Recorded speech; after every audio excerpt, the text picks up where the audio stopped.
ವಿಜಯಪುರದ ಐಶ್ವರ್ಯನಗರದ ಕಂಪನಿಯಿಂದ ನಡೆಯುತ್ತಿರುವಂಥ ಆನೆ ಅಂಬಾರೆ ಗೆಳೆಯರೆ, ತಮಗೆಲ್ಲ ಗೊತ್ತು.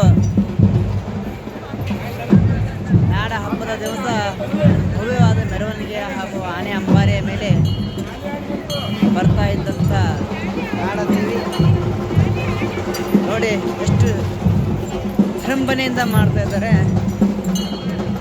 ಈ ಒಂದು ಶುಭ ಸಮಾರಂಭಕ್ಕೆ ತಮ್ಮೆಲ್ಲರಿಗೂ ಸ್ವಾಗತವನ್ನು ಕೊಡ್ತಾ ಇದ್ದೀವಿ. ನಾವೆಲ್ಲ ವಿಜಯಪುರದ ಜನತೆ ಒಂದು ಕಾರ್ಯಕ್ರಮಕ್ಕೆ ಬಂದು ಶೋಭೆ ತರಬೇಕಂತ ನಮ್ಮಲ್ಲಿ ವಿನಂತಿ ಪೂರ್ವಕವಾಗಿ ವಿನಂತಿಸಿಕೊಳ್ತಾ ಇದ್ದೀನಿ.